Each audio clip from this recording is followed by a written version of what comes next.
Can I ask you? Sure. Yeah? Yeah. Okay. So he occupied it, our parts, big parts of Ukraine, part of East and Crimea. So he occupied it on 2014. So during a lot of years, so I'm not speaking about just Biden, but those time was Obama, then President Obama, then President Trump, then President Biden, now the President Trump, and God bless, now President Trump will stop him. But during 2014, nobody stopped him. He just occupied and took. He killed people. You know what the contact line? 2015. 2014. 2014 and 2015. 2014. Yeah. So I was not here. Yeah, but That's exactly right. Yes, but during 2014 till 2022, yeah, the situation the same. The people are been dying on the contact line. Nobody stopped him. You know that we had conversations with him, a lot of conversation, my bilateral conversation, and we signed with him, me, like a new president. In 2019, I signed with him the deal. I signed with him, Macron and Merkel, we signed ceasefire. Ceasefire. All of them told me that he will never go. We signed him with gas contract. Yes, but after that, he broken this ceasefire. He killed our people and he didn't exchange prisoners. We signed the exchange of prisoners, but he didn't do it. What kind of diplomacy, JD, you are speaking about? What do you mean? I'm talking about the kind of diplomacy that's going to end the destruction of your country. Yes, but if you Mr. President, with respect, I think it's disrespectful for you to come into the Oval Office and try to litigate this in front of the American media. Right now, you guys are going around and forcing conscripts to the front lines because you have manpower problems. You should be thanking the president for trying to bring an end to this conflict. Have you ever been to Ukraine that you say what problems we have? I have been to. Come once. I've actually watched and seen the stories, and I know what happens is you bring people, you bring them on a propaganda tour, Mr. President. Do you disagree that you've had problems bringing people into your military? We have problems. And do you think that it's respectful to come to the Oval Office of the United States of America and attack the administration that is trying to prevent the destruction of your country? A lot of questions. Let's start from the beginning. Sure. First of all, during the war, everybody has problems, even you, but you have nice ocean and don't feel now, but you will feel it in the future. God bless. You don't know that. God bless. God bless. You will not have a war. Don't tell us what we're going to feel. We're trying to solve a problem. Don't tell us what we're going to feel. I'm not telling you. Because you're in no position to dictate that. That's Remember exactly this. what You're in no position to dictate what we're going to feel.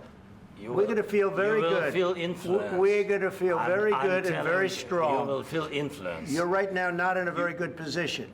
You've allowed yourself to be in a very bad position, and he happens to be right about it. From the very beginning of the war. You're not in a good position. You don't have the cards right now.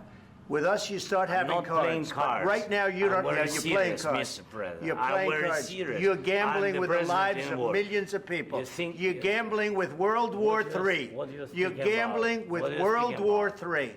And what you're doing is very disrespectful to the country, this country. That's back to you. Far more than a lot of people said they should have. Have you said thank you once? This entire meeting? No, in this entire meeting, have you said thank you?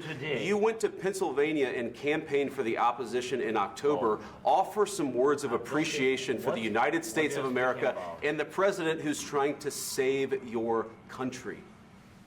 Please, you think that if you will speak very loudly about the war, you can... He's not speaking loudly. He's not speaking loudly. Your country's in big trouble. Can I Wait a answer? minute. No. You've done a lot of talking. Your country is in big trouble. I know. You're not winning. You're not winning this. You have a damn good chance of coming out okay because of us. Mr. President, we are staying in our country, staying strong from the very beginning of the war. We've been alone, and we are thankful. I said thanks you haven't in been this alone. cabinet, you and haven't not been only alone. in this cabinet. We gave you, through this stupid president, $350 billion.